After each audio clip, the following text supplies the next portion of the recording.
Let's go! Hey, how are you doing? I'm hoping you're feeling good. So, when you think of Super Mario, what do you think of first? Perhaps it's Super Mario Bros. For the NES, Super Mario 3, or hopefully not Super Mario Bros. 2. A lot of people also think of Super Mario World or Super Mario on the Wii. Honestly, both amazing games, but are not the subject matter of today. The subject is the... It's me, Mario! While not as appreciated as the 2D Mario genre, the 3D Mario games influence most 3D platformers today. While not as popular and underappreciated, they still have higher review scores than a lot of the 2D Mario games. The quality content and entertainment in these games is unmatched. And a hot take, I prefer most 3D Mario games over any of the 2D games. I love 2D Mario games, specifically Mario 3 and World for the enjoyment, but they never had the vibes of a magical world where you jump through paintings, a tropical island full of weird looking people with trees on their head, two adventures in space jumping from galaxy to galaxy, or a world where you become anything you want just with a hat. The craftsmanship and the level of engrossment into these worlds you get is just not something you could do in 2D Mario games. But obviously, that's what the whole video is about, so let's just jump in. It's me, Mario! Super Mario 64, released June 23rd, 1996 for the Nintendo 64, is one of the most classic Mario games and has an amazing legacy. Famous for speedrunning, you've probably seen it before, Mario 64 was the first 3D Mario game, but had tight controls and made 3D fit the Italian man perfectly. The colors were bright and is still appealing to my eyes 28 years later. I know I just made some people realize how old they are, I'm so sorry for that. And you need to remember, everyone who was not familiar with games in the 90s, 3D was just starting to become like a thing. It was just an abstract idea or an illusion practically. Like F-Zero might have seemed like it was in 3D, but you were fooled, dare I say bamboozled, because it was just clever sprite work that made it such a believable illusion. In 1994, Nintendo was trying their hand at the 3D Mario world because they were making the Nintendo 64 their first deep dive into the 3D market. And what better than their poster child, the Italian plumber, Mario, to be their launch title. Only 15 to 20 people were in the development team, which is crazy because let's just see how many people developed Odyssey. Oh, God. Okay, with the fact I didn't get a number, but got more than 20 different lists of the staff on the game, should be enough to realize is a lot more than Mario 64. They landed on a free roaming 3D design with some linear paths, but they didn't have any jumping actions to reference when they tried to make it. So they stated it was tough work, but said there was a lot of joy in the innovation of it. You load up the game and the first thing you see is Mario's face in full 3D to kind of flex that it is in 3D, and then you can contort his face and see how the engine handles the physics. Then you enter into the game, make a save, and you are in. The first thing you see is Peach's castle, but then a little guy with a camera shows up, and this is your point of view. That's how you see, which was honestly a genius way to introduce the third perspective camera. What better way could they have done it? Yeah, you could have had it not explained, but explaining it even a little helps ease the player into the world and the idea. You go into the castle, and I'm not going to bore you with the rest of the game, just spark notes. Basically, you jump into pictures, which is a really cool way to have levels, but there are doors that you need certain amounts of stars to go through, or keys, which is basically the best way to explain why are we jumping in these pictures to get stars. Well, none of us really care because it's fun, but at least it is explained, unlike Tony Hawk Pro Skater. Like, why are you collecting these shiny letters? But no one cares about that either way because obviously it's just fun.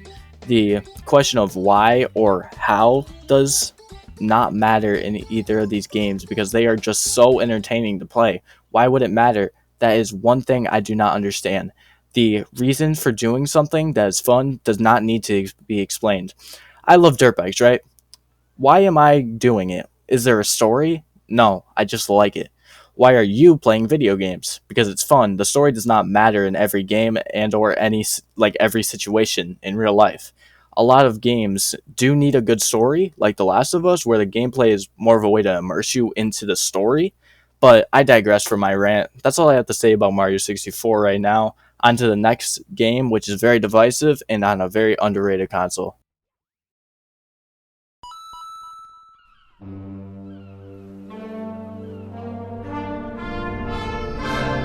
Super Mario Sunshine! Woohoo! This game is very beloved, but then not loved by many people. Super Mario Sunshine came out August 26, 2002, takes place in a very unique setting on an island, and one of the only games that does not have Bowser as the main boss. Other than spin-offs, I believe Super Mario 2 is the only one. There is Donkey Kong in the Game Boy games, but other than that, the rest are spin-offs. But if the boss isn't Bowser, who is it? Is it Wart from Super Mario Bros. 2? Nope. It is Shallow Mario. Yep, it is just like Dark Link, it's an evil version of Mario. Yep.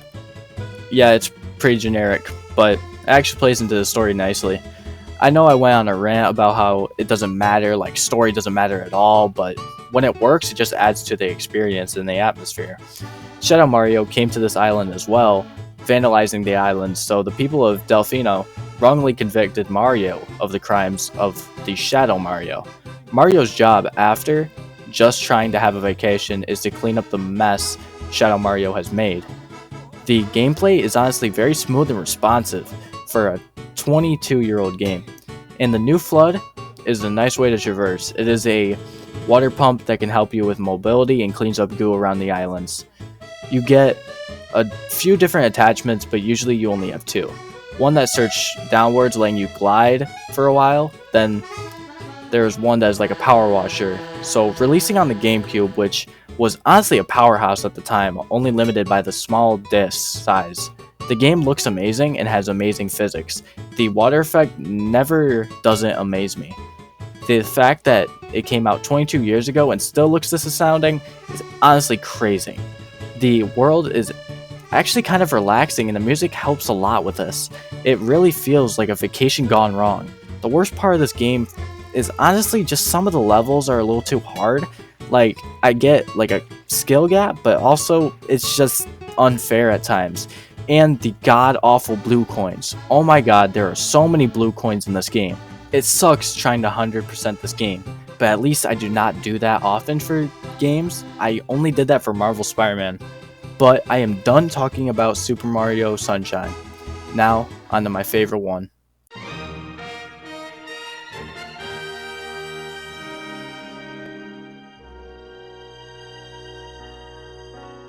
Released November 12, 2007, Super Mario Galaxy, a game pretty universally loved. By the way, that pun was not intended.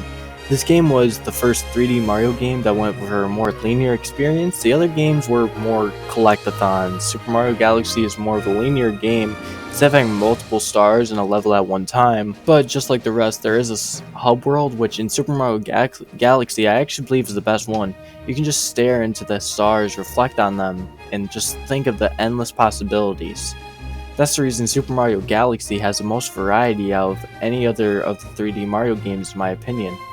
Yes, they are all planets and galaxies, but all very different from the rest. One could be about helping a queen bee, or another could be about riding a random ball for a mini game. Both of those examples are in the game, and those are just some of the wild variety in that game. The reason I love this game is mainly the soundtrack and the atmosphere. No other game makes you feel this involved. It might just be because of the slight glow of light coming from Mario that just feels like a hope, or the beautiful galaxy that you are exploring, but it feels magical and like an adventure you were destined to be a part of. Finding a new galaxy feels like you're going to the next chapter of a book after a cliffhanger, or thinking you were out of money in your wallet and seeing more than you even thought was in there. Each new galaxy makes me feel at least a little bit like, yes, there is more to this game. Playing this game is so calming, and the soundtrack is the reason why. The calming tracks during the beautiful levels just makes you feel at home, or relax like a weight has been lifted off your shoulders. While Super Mario Sunshine did feel like a vacation gone wrong to me, Super Mario Galaxy is like a beautiful, calming journey, which feels more like a vacation than Super Mario Sunshine ever did. Exploring these places you probably won't ever in your life again. Visiting places completely fictional.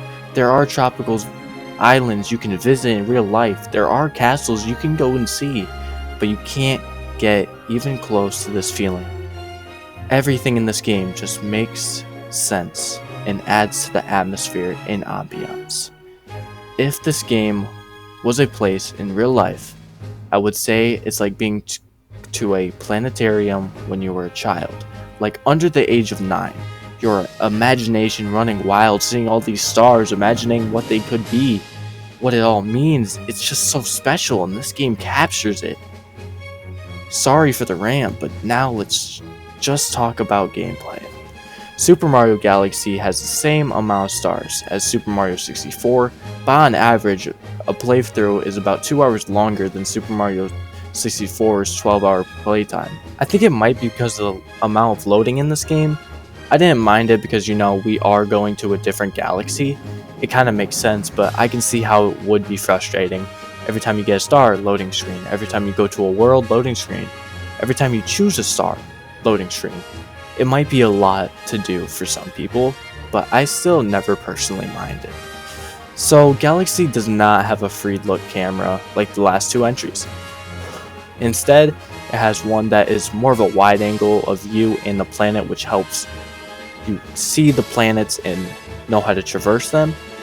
And also, if we didn't, we would probably get motion sick because you're just going around in a circle. We can even go into a first-person perspective at times, but we can't move in it, which I believe was to allow you to see the infinite space around you. While Sunshine and 64 had great movement, it is more limited in Galaxy, just keeps the basics, like triple jump and the back jump.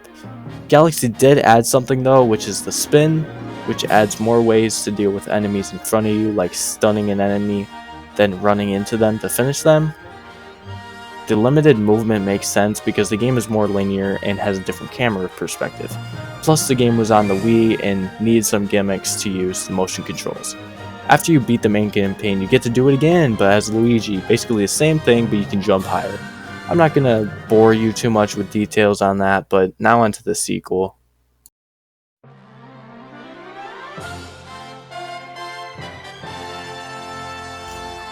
Wow, how do I have some opinions about this game? Super Mario Galaxy 2 released May 23rd, 2010, and you would think in the roughly 3-ish years they had, they would have tried to change some things or write a story or change the gameplay. Yeah, not really, just add a few power-ups. They basically made a DLC in 3 years with less interesting world in general. The gameplay and some of the levels are genuinely fun, but when I was expecting a full sequel to my favorite Mario title, it is safe to say I was very, very disappointed. This should have been like Super Mario Galaxy 1.5, or like Super Mario Bros. In the Lost Levels. Not a full sequel, because it does not deserve that title. It is like if Elden Ring Shadow of the Erdtree was released as a sequel at full price, but you removed the new story and added like 2 more weapons. The gameplay is a ton of fun in the game, and it still looks amazing, just not to deserve the title of sequel. Even with all of this, I am very fond of this game. A lot of fun I have had on some of the levels, but it never even came close to impacting me the way the first game did, which I shouldn't have been expecting, but I was, because it's from my favorite developers in that field. A good game and a bad sequel this is. Just left me unsatisfied for just a game, but it made me satisfied just for a DLC. That's all I want to say about this game, because I don't want to give myself a brain aneurysm. Now to Odyssey. Super Mario Odyssey! On a better note, Mario Odyssey was released October 27, 2017.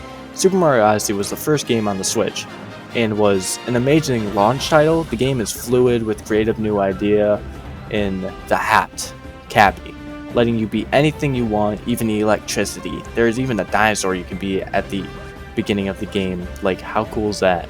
Odyssey is the definition of a collectathon. After straying away from that part of the 3D games with Galaxy 1 and 2, they decided that would be the perfect type of game for their handheld, which I actually agree with.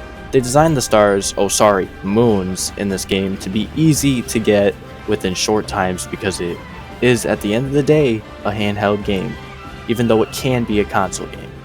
Not wanting to drag it on and get players frustrated, they put so many moons around in places pretty easy to get or know where they are. Takes no thinking. This aspect damages the game to me because I don't like having a ton of things to collect that are really easy to collect in comparison to specific well-crafted collectibles, but I digress. The movement is amazing, but still the second best in my opinion. I still prefer the movement of Sunshine more, but to each their own. The game goes through a ton of areas, not really sticking to one theme, but still sticking on more realistic places, like literally New York City is in the game, with normal people that look so weird compared to Mario. While 64 felt magical, Sunshine felt like a failed vacation, and Galaxy felt like a calming ride through space. Odyssey feels like freedom. It feels like you have been unshackled, just how you want, explore the world how you want, and be who you want. Be any Mario you want. That is how Odyssey feels to me. The combination of the other games, but honestly, not excelling in any one field, like a jack of all trades. 64 has arguably some of the best levels, and obviously the best speedrun tech. Sunshine has the best movement, an excellent location and atmosphere. Galaxy has my personal favorite levels and atmosphere with the most calming vibes. And Odyssey just feels super good and doesn't beat any of the other games at what they excel, in my opinion. Arguably Cappy was the best gimmick in the series, but that is very subjective, just like this entire video. In conclusion, these games are so much more special than many people think, and many people just think of them as side games in comparison to the 2D games. I made this video to highlight these games and put them in the spotlight for people to enjoy and try these games out for themselves. Alright, thank you for watching. If you'd like to see more, or you just like the video, I would appreciate it a lot if you subscribe. Alright, see ya.